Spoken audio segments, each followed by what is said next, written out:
Shalom. Shalom Bapak Ibu, apa kabar? Luar biasa ya Bapak Ibu, saya melihat wajah-wajah yang penuh tanda tanya. Karena memang sesuai dengan tema kita hari ini ya. Wajah-wajah yang penuh dengan tanda tanya untuk mendapatkan informasi secara akurat tentang apa yang selama ini menjadi bahan yang tetap hangat. Ya, yang tetap hangat di dalam perbincangan, baik itu dalam dialog antara kita dengan saudara-saudara kita. Seminar kali ini kita akan mengangkat dan kita bagi dalam dua bagian atau dua sesi. Yang pertama, sesi pertama, yaitu nanti akan membahas atau menjawab kesalahpahaman mengenai Tuhan dan anak Allah. Baik, Bapak Ibu, kalau mengenai Pak Bambang mungkin sudah semua orang tahu ya, Dr. Bambang Nursena. Kita juga sudah melihat banyak sekali karya-karya beliau, bahkan kita bisa melihat di Wikipedia mengenai informasi tentang beliau. Banyak juga tulisan-tulisan dari beliau. Pak Bambang adalah pendiri Institute for Syriac Christian Studies. Sejak tahun 1997, beliau telah mempelajari tentang gereja-gereja Arab di beberapa negara di Timur Tengah. Itu yang membuat sarana buat beliau untuk bisa menembus kebuntuan tentang dialog teologi Kristen Islam. Nah, yang paling mungkin yang kita ketahui bahwa pendidikan beliau dari Dar Comboni for Islamic Institute Kairo tahun 2005. Kemudian beliau juga adalah seorang master hukum Universitas 17 Agustus Surabaya dan doktor hukum pidana di Fakultas Hukum Universitas Brawijaya Malang.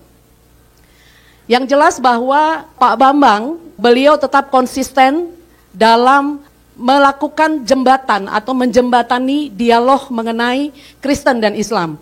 Ya, sehingga kita bisa melihat di dalam YouTube banyak sekali khotbah-khotbah beliau yang membahas masalah ini. Baik Bapak Ibu, saya tidak akan membaca secara detail, Bapak Ibu bisa nanti melihat di Wikipedia, karena saya tahu Bapak Ibu semua sudah lebih penasaran. Saya akan mengundang Bapak Bambang Nursena untuk ke depan. Baik Bapak, silahkan Pak Bambang. Berikan tepuk tangan buat Pak Bambang. Ya, baik Pak Bambang, terima kasih sekali lagi buat Pak Bambang dan Ibu yang sudah hadir di sini untuk memberikan kepada kita informasi secara, tadi sudah dijelaskan secara saintifik, ya, mengenai apa yang selama ini menjadi pertanyaan dari banyak orang. Mungkin bukan hanya dari saudara-saudara kita, bahkan mungkin dari kita sendiri. Ketika saudara kita bertanya nih, mengapa sih Kristen itu memiliki Allah 3? Kenapa sih Kristen itu Allahnya beranak? Nah, ketika pertanyaan itu muncul, dipertanyakan ke kita, mungkin di antara kita menjadi bingung, menjadi, oh iya ya, bahkan mungkin tidak jarang kali ada orang yang jadinya mempertanyakan kembali keimanannya. Baik, mungkin selama 1 jam Pak, kita persilakan Bapak untuk memberikan pemaparan mengenai Trinitas atau Tritunggal dan juga mengenai anak Allah. Terima kasih Pak, waktu dan tempat saya persilakan. Shalom alaikum Mahamasya. Saudara-saudara, ketika sebetulnya dipertanyakan ya, apakah di Kristen ada Trinitas? Atau lebih sering kita dengar, mana kata Trinitas dalam Alkitab? Kan tidak ada. Jadi pertanyaan ini sebetulnya juga berlaku untuk agama lain, gak hanya berlaku untuk iman Kristen. Trinitas itu kan judul kita berteologi untuk menggambarkan siapakah Allah yang kita kenal dalam Alkitab. Menurut pernyataan dari firman-Nya yang menjadi manusia, yaitu Kristus. Hasil dari refleksi panjang sekali dari Alkitab, murid-muridnya para rasul, murid dari muridnya para rasul, sampai konsili-konsili gereja, kemudian kita terkenal dengan istilah Tritunggal, Trinitas. Kata ini memang tidak ada dalam Alkitab, seperti kata ilmu kalam juga tidak ada dalam Al-Quran. Nah kalau judulnya tidak ada, kenapa judul yang dipersoalkan? Bukan isinya. Saya ditanya, Pak, Trinitas nggak ada dalam Alkitab. Ilmu kalam juga tidak ada dalam Al-Quran. Ilmu tauhid juga tidak ada dalam Al-Quran. Itu kan judul yang kamu kasih itu kan. Nah setiap agama kan punya begitu. Hindu misalnya kita menyebut Brahman Widya, ilmu tentang Brahman. Ilmu tentang ketuhanan. Nah itu kan judul diberikan berdasarkan kitab beda. Begitu juga kata Trinitas, Trinity atau bahasa Yunani Triados. Itu memang muncul pertama kali sekitar tahun 130-an. Yang mengucapkan pertama kali itu adalah seorang pemimpin gereja di Antioquia. Dia juga adalah patriark gereja Antioquia Ortodoks atau Syriak Ortodoks sekarang namanya, yaitu Martheophilus. Dia mengatakan bahwa misteri Tuhan yang menyatakan diri di dalam Alkitab, ya, mulai dari Perjanjian Lama, Perjanjian Baru, dia sebut adalah triados. Dan triados itu adalah Theou, yaitu Allah. Lalu kemudian ke logo auto, ke tes sopias auto. Dia adalah Allah, Theou, dan firmannya, ke itu logo auto, ke tes sopias auto, dan hikmatnya di sini maksudnya adalah Roh Kudus. Jadi ungkapan itu muncul pada tahun 130-an. Tetapi seluruh ajaran itu memang ada di dalam Alkitab. Shalom, salam sejahtera buat sahabat-sahabat. Everyone, anywhere, everywhere. Yang selalu setia watching my videos in this channel. Channel Wartawan Injil. Baik, video kita kali ini judulnya adalah Menangkal Akal-akalan Bambang Nursena. Buat siapa saja mungkin di antara teman-teman, sahabat-sahabat ada yang belum tahu siapa itu Bambang Nursena. Bambang Nursena adalah salah satu orang yang dianggap tokoh di Indonesia ini, yang sejak puluhan tahun yang lalu sering menebarkan kabar dan berita-berita bahwa orang-orang Kristen yang tidak percaya Trinitas adalah orang-orang yang bodoh, orang yang kurang pandai, bahkan dianggap sesat. Ya, dalam berbagai forum, dalam berbagai kesempatannya, sering sekali juga melalui buku-bukunya, melalui seminar-seminarnya, Bambang Nursena menyebarkan berita bahwa orang-orang Kristen yang menolak Trinitas itu tidak alkitabiah, itu keliru. Sehingga jika hari ini mungkin ada di antara saudara dan saudari yang menonton video ini, saudara juga berpikir hal yang sama, bahwa jika ada orang Kristen tetapi tidak percaya Trinitas, maka orang Kristen itu pasti sesat. Nah, jika saudara berpikir seperti itu, bisa jadi saudara juga korban dari propaganda-propaganda seperti yang selama belasan bahkan puluhan tahun ini sering gencar dikabarkan oleh orang-orang seperti Bambang Nursena salah satunya. Ya. Nah, sahabat-sahabat, Trinitas sendiri atau the doctrine of Trinity atau doktrin Allah Tritunggal itu sebenarnya ada banyak versi. Seorang kawan saya, pendeta senior, mengatakan, jika kita mengumpulkan 10 orang pengajar Trinitas, bisa jadi ada 11 paham yang berbeda. Nah, artinya di dalam golongan pengajar-pengajar Trinitas sendiri tidak mendapat satu kesepakatan bahwa Trinitas yang dalam tanda kutip benar itu seperti apa. Karena memang sebenarnya Trinitas bukan ajaran Alkitab. Sehingga siapapun yang berusaha mengajarkannya selalu bisa berbagai macam, beragam versi ya. Nah, bagaimana dengan versi Trinitas yang diajarkan oleh Bambang Nursena?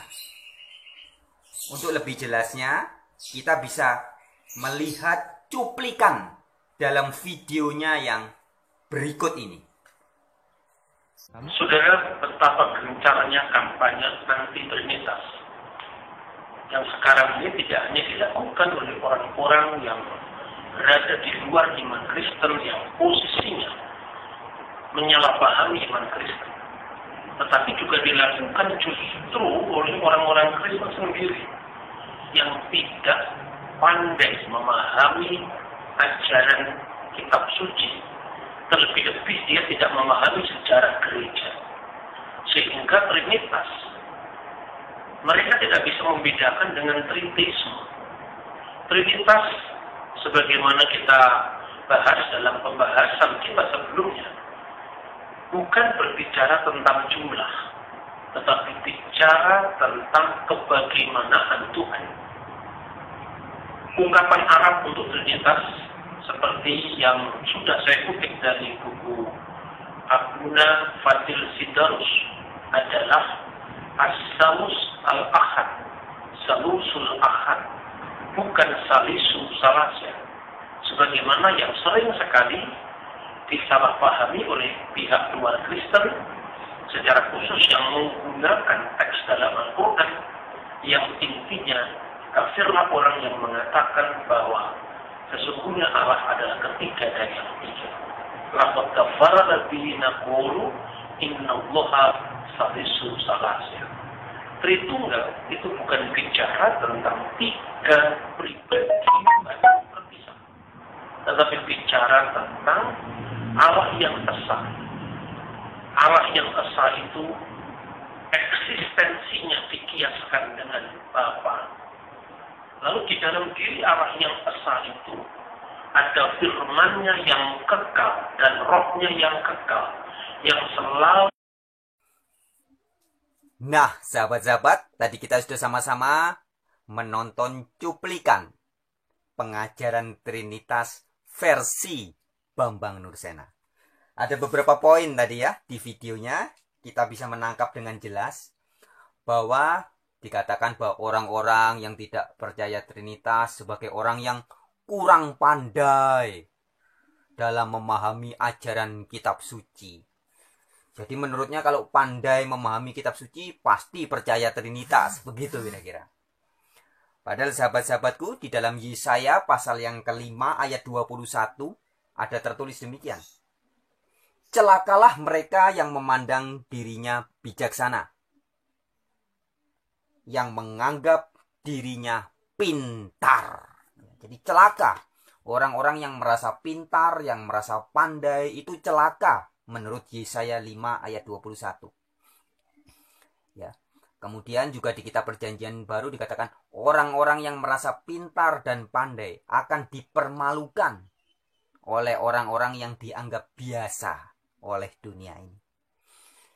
Nah, selanjutnya yang kedua, selain dalam videonya Bambang Nursena juga mengatakan bahwa orang yang tidak percaya Trinitas sebagai orang yang tidak pandai dalam memahami kitab suci.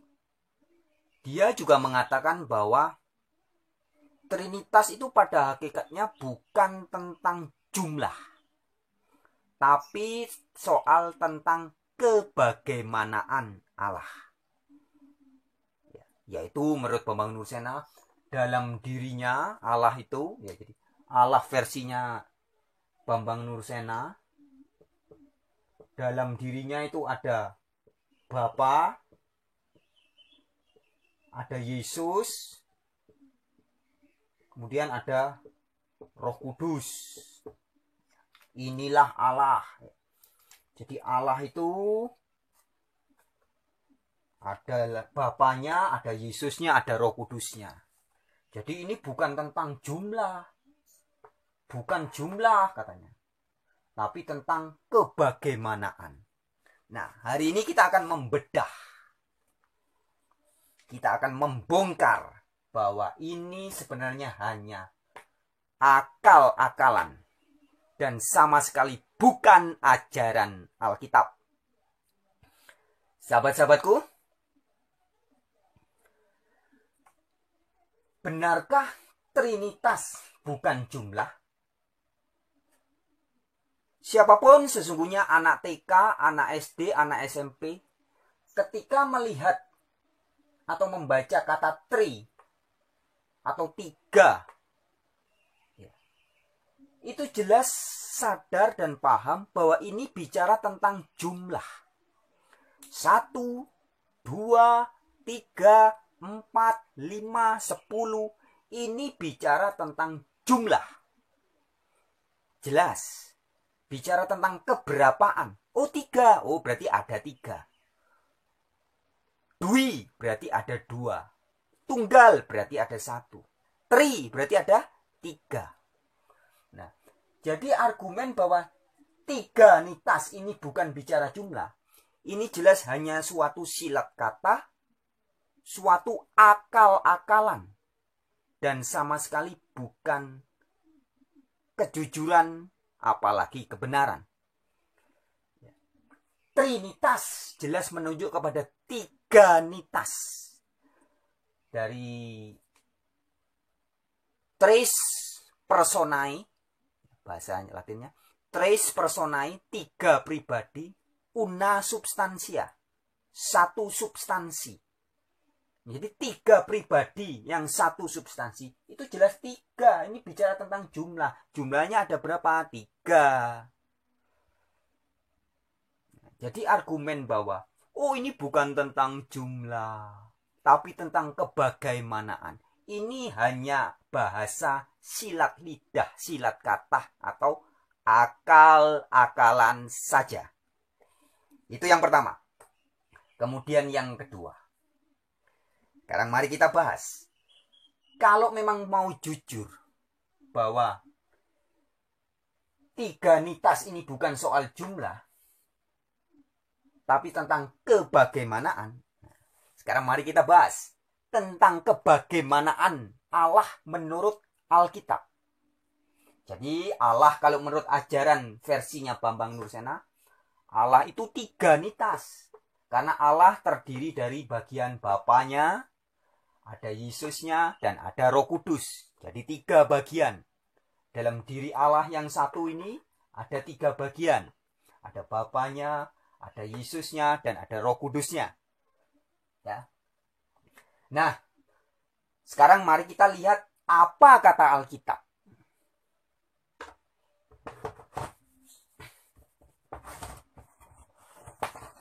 Maaf.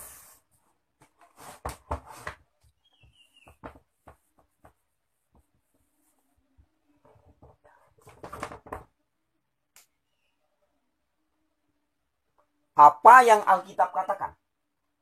Bagaimana Allah itu?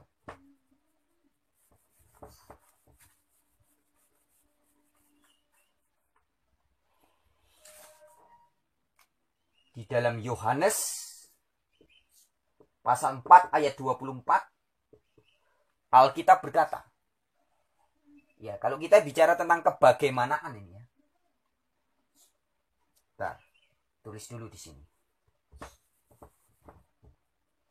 Bagaimana Allah yang dikabarkan oleh Alkitab?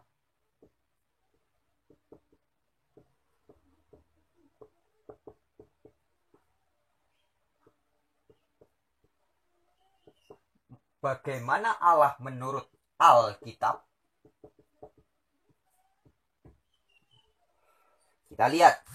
Yang pertama, Yohanes 4 ayat 24 mengatakan Allah itu roh.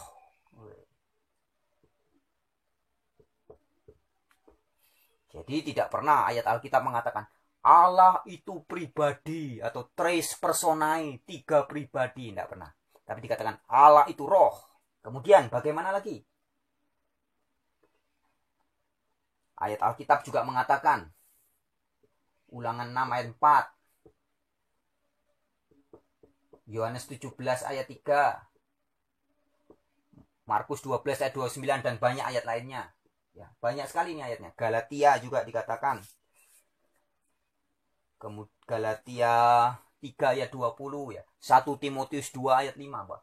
Allah itu satu atau tunggal.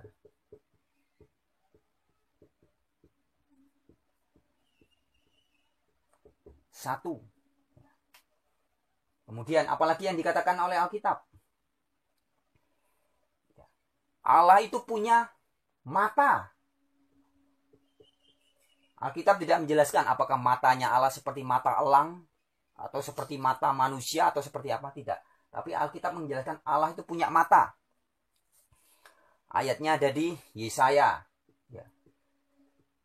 Yesaya 37, ayat 17, dan lain-lain. Banyak ini ayatnya mengatakan Allah itu punya mata. Kemudian apa lagi? Ini ya, tadi yang pertama, Allah itu roh. Kemudian di kitab Wahyu juga dikatakan tentang roh Allah.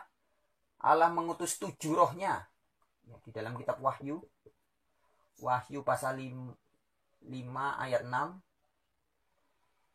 dikatakan bahwa Allah itu mengutus ketujuh rohnya. 7 roh Allah. Kemudian tadi apa nih? Allah itu satu. Allah itu punya mata. Allah punya tangan. Ini banyak ayat-ayatnya di Alkitab. Ya, di Ulangan 3 ayat 24, Ulangan 5 ayat 15, Yosua 4 ayat 24 dan sebagainya. Banyak ayatnya. Allah memiliki tangan. Ada lagi. Allah memiliki mata, tangan, wajah atau muka. Ini ada di Ulangan 31 ayat 18, Yesaya 1 ayat 15 dan banyak lagi ayatnya lain. Wajah atau muka ya. Allah juga memiliki kaki. Ini juga ada di Keluaran 24 ayat 10, Mazmur 99 ayat 5 dan sebagainya. Ini ketika kita berbicara tentang bagaimana Allah yang dikabarkan oleh Alkitab. Allah itu roh. Di mana ayatnya? Yohanes 4 ayat 24. Jumlahnya ada berapa? Tunggal atau satu. Di mana ayatnya? Wah, ayatnya ada banyak. Ulangan 6 ayat 4, Markus 12 ayat 29, Yohanes 17 ayat 3. Ya. Galatia berapa tadi? 3 ayat 20. 1 Timotius 2 ayat 5 dan banyak sekali ayat mengatakan Allah itu satu, tunggal. Dan Allah yang roh itu juga pernah mengutus 7 rohnya. Jadi rohnya aja ada 7 dikatakan di kitab Wahyu. Kemudian Allah yang tunggal itu juga punya mata. Ada tangannya, ada kakinya, ada wajahnya. Nah ini kalau kita bicara kebagaimanaan Allah secara Alkitab. Sangat jelas sahabat-sahabatku. Kebagaimanaan Allah menurut Alkitab bukan Allah itu terdiri dari 3 entitas. Yaitu ada Bapanya, ada Yesusnya, dan ada Roh Kudusnya. Tidak. Alkitab tidak pernah ketika berbicara tentang kebagaimanaan Allah mengatakan bahwa Allah itu terdiri dari 3 bagian. Nah, artinya teman-teman sahabat-sahabatku, argumen atau akal-akalan yang mengatakan bahwa Allah itu terdiri dari 3 bagian, yaitu Bapa, Anak atau Yesus dan Roh Kudus. Ini hanya pemaksaan yang sepertinya akibat dari mengadopsi budaya pagan yaitu Yunani dan Romawi zaman dulu, yang memang baik Yunani maupun Romawi itu sama-sama memiliki 3 dewa. Nah, tetapi karena tidak mau mengakui bahwa Trinitas itu mengadopsi pagan budaya Yunani dan Romawi, maka dipaksakan seolah-olah, oh ini ajaran Alkitab. Padahal Alkitab sama sekali tidak pernah mengajarkan Trinitas. Saya pernah ikut seminar tahun 2007, Romo Tom Jacobs, Serikat Jesuit, guru besar emeritus lulusan Roma, juga Profesor Dr. Bono Wiratmo atau Romo Bono, juga dari Lembaga Alkitab Indonesia, Hortensius yang masih aktif sampai sekarang sebagai penerjemah Lembaga Alkitab Indonesia. Ketiga pembicara itu sepakat mengatakan bahwa Trinitas bukan ajaran kitab suci. Jadi Romo Tom Jacobs, Romo Bono, Pak Hortensius, semua begitu tegas. Tokoh-tokoh Katolik itu mengatakan bahwa Trinitas bukan ajaran kitab suci. Dan kalau kita meneliti sejarah, tadi kan di videonya Bambang Nursena juga bilang, ini orang-orang yang tidak paham sejarah gereja. Justru kalau kita memahami sejarah gereja, kita akan melihat dengan jelas bahwa Trinitas adalah adopsi dari luar kekristenan. Sama sekali bukan ajaran Alkitab. Nah, jadi kalau tadi dibilang bahwa orang-orang yang tidak percaya Trinitas itu orang yang kurang pandai. Ya, mungkin kurang pandai mengakal-ngakali ya. Jadi kalau pandai, kalau pinter itu pinter akal-akalan. Pinter mengakal-ngakali. Caranya ya seperti tadi. Ini Trinitas bukan soal jumlah, tapi soal kebagaimanaan. Tapi ketika kita bandingkan dengan Alkitab, maka akan ketahuan bahwa itu benar-benar hanya akal-akalan saja. Sebab bagaimana Allah menurut Alkitab, begitu jelas Alkitab menjelaskan. Allah itu roh. Rohnya dikatakan di kitab Wahyu, Allah mengutus ketujuh roh Allah. Loh, rohnya aja bisa jadi 7 diutus. Ya. Kemudian Allah yang adalah roh itu ada berapa sebenarnya jumlahnya? Dikatakan Allah itu esa, ehad, satu, monos, tunggal. Itulah pernyataan Alkitab. Nah, Allah yang satu, yang ehad, yang tunggal itu bagiannya apa saja? Oh, Allah punya mata. Ini tertulis semua di Alkitab. Allah punya kaki, punya tangan, punya wajah. Ada lagi pendengaran ya. Allah juga punya pendengaran atau telinga. Maka di dalam kitab Yesaya pasal 59 ayat 1 itu dikatakan, tangan Allah tidak kurang panjang untuk menolong. Saya bacakan ayatnya. Yesaya 59 ayat 1. Sesungguhnya tangan Yahwa tidak kurang panjang untuk menyelamatkan. Dan pendengarannya tidak kurang tajam untuk mendengar. Jadi punya tangan, punya pendengaran. Itulah Allah yang dikabarkan oleh Alkitab. Nah, ini semua jelas tidak tiga nitas. Ini ada banyak bagian dari sisi Allah yang adalah roh itu. Ada banyak bagian. Nah, artinya ketika membatasi bagian Allah hanya 3, yaitu Bapaknya, ada Yesusnya, dan ada Roh Kudusnya. Ini jelas-jelas pemaksaan, akal-akalan saja. Sama sekali bukan kebenaran Alkitab. Nah, jadi untuk memahami Alkitab, kita tidak perlu jadi orang pandai ya. Tidak perlu jadi orang yang merasa bijaksana dan merasa pandai. Karena justru di dalam Yesaya pasal 5 ayat 21 tadi dikatakan apa? Orang yang merasa dirinya pandai,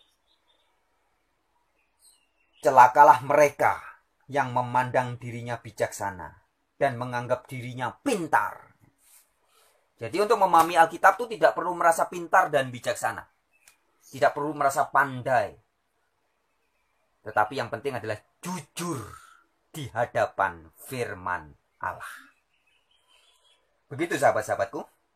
Kemudian, dalam beberapa kesempatan, dalam beberapa momennya juga Bambang Nursena sering mengatakan bahwa Allah itu adalah Bapa, Yesus, dan Roh Kudus.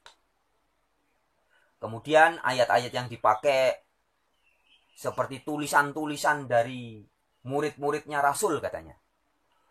Ya, Bambang Nusa menunjukkan buku. Ini menurut tulisannya Ignatius, menurut tulisannya Polikarpus, tulisannya Clemens. Siapa lagi? Dia suka menunjukkan tulisan-tulisan. Polikarpus pernah menulis Bapa, Putra, dan Roh Kudus. Loh, ini kan Trinitas. Atau siapa lagi? Clement atau Ignatius atau siapa lagi pernah menuliskan Bapa, Putra, Roh Kudus. Loh, ini kan Trinitas. Nah, sahabat-sahabatku, argumen yang seperti itu argumen yang sangat konyol sebenarnya. Ini buku saya, sahabat-sahabat. Buku saya yang judulnya Di Penjara Tuhan Melawatku. Jadi waktu saya pernah di penjara, saya mengalami jamahan Roh Kudus yang langsung, yang sangat luar biasa. Kemudian saya disuruh menulis 4 judul buku di dalam penjara. Dan salah satunya buku ini. Nah, di buku ini misalkan di halaman Romawi 7 saya tuliskan demikian. Bisa dilihat ya. Yang saya beri tanda stabilo kuning ini. Terima kasihku yang pertama dan utama. Terima kasih kepada Bapa dan Putra dan Roh Kudus. Ya. Jadi yang bilang Bapa, Putra, dan Roh Kudus itu bukan cuman murid-muridnya para rasul. Franciscus Donald Ignatius yang ini juga mengatakan Bapa, Putra, dan Roh Kudus. Tapi ketika murid-murid para rasul dan juga seorang Franz Donald mengatakan Bapa, Putra, dan Roh Kudus, tidak ada dalam benak kami bahwa ketiganya ini adalah Allah. Tidak. Kami sangat paham. Saya hapus dulu ya.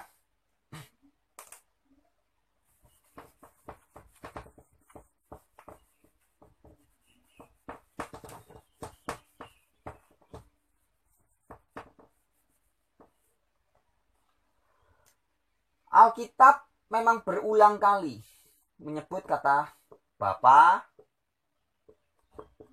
Anak, dan Roh Kudus. Begitupun para rasul dan murid-murid para rasul, termasuk Donald Ignatius di dalam bukunya ini, ya, menyebut Bapa, Anak, dan Roh Kudus. Tetapi Alkitab juga begitu terang benderang menyebut bahwa satu-satunya Allah yang benar itu adalah Bapa.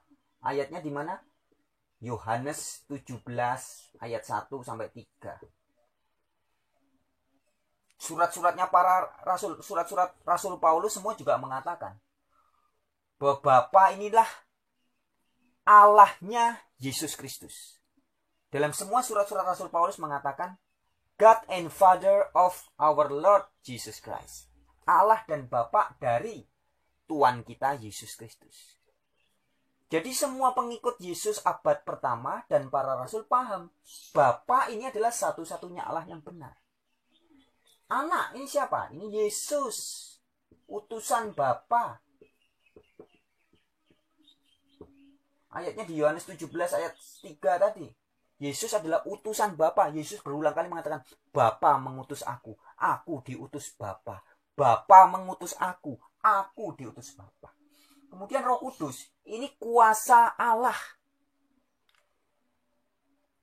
Jadi semua penulis kitab Perjanjian Baru ketika bicara tentang Bapa, Anak, Roh Kudus, pemahamannya jelas terang clear bahwa yang disebut sebagai satu-satunya Allah yang benar itu Bapa. Ini loh yang Allah itu.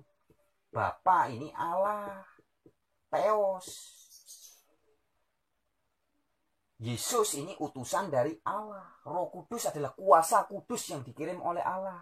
Maka Allah bisa mengirim ketujuh rohnya, ketujuh kuasanya. Di kitab Wahyu tadi. Jadi kegagalpahaman pengajar-pengajar Trinitas versi seperti Bambang Nursena itu gagal pahamnya di sini. Ketika membaca kata Bapa, Anak, Roh Kudus ditafsirkan inilah Allah. Ya. Harusnya yang benar adalah yang Alkitabiah adalah ketika muncul kata Bapa, Anak, Roh Kudus, yang Allah itu Bapa. Maka kalau di dalam pengakuan iman rasuli yang sering dibacakan dalam gereja-gereja ya pada hari Minggu, aku percaya akan Allah, Bapa yang Maha Kuasa, pencipta langit dan bumi. Dan akan Yesus Kristus, putranya yang tunggal, Tuhan kita. Jadi Yesus itu Kristus. Allahnya siapa? Bapa. Aku percaya akan Allah, Bapa yang Maha Kuasa, pencipta langit dan bumi. Jadi pencipta langit dan bumi, Allah yang Maha Kuasa itu Bapa. Bukan Bapa, Anak, Roh Kudus. Bukan. Ini yang diajarkan Alkitab. Nah, jadi kalau tadi di video yang cuplikannya Pak Bambang Nursena mengatakan orang-orang Kristen yang kurang pandai. Ya, memang tidak pandai. Artinya tidak pandai mengakal-akali. Jadi menyebut bahwa Bapa, Anak, dan Roh Kudus sebagai satu Allah, ini hanya akal-akalan. Dan sama sekali bukan ajaran Alkitab. Ya, baik seperti itu teman-teman, sahabat-sahabat. Kiranya apa yang kita ungkap pada hari ini bisa menjadi bahan Khususnya bagi teman-teman yang mungkin sering berdiskusi dengan pemahaman-pemahaman yang mirip dengan apa yang diajarkan oleh Bambang Nursena ini. Bahwa ketika kita bicara tentang kebagaimanaan Allah, seperti tadi, Allah yang diabarkan oleh Alkitab jelas bukan tiganitas atau trinitas. Ini bukan ajaran Alkitab, ya. Tetapi Allah adalah tunggal. Allah itu ada rohnya, kemudian ada matanya, ada wajahnya. Ketika bicara roh tadi aja, dia bisa mengirim ke 7 rohnya. Kemudian ada tangannya, ada kakinya, ada pendengarannya. Itu ketika bicara tentang kebagaimanaan Allah. Jadi jelas, sekali lagi, ketika orang berusaha menjelaskan tentang kebagaimanaan Allah sebagai Trinitas unitas atau tres personae una substantia atau trinitas, ini hanya akal-akalan. Baik, sampai jumpa di kesempatan berikutnya dalam channel video Wartawan Injil dengan video-video yang lain. Haleluya!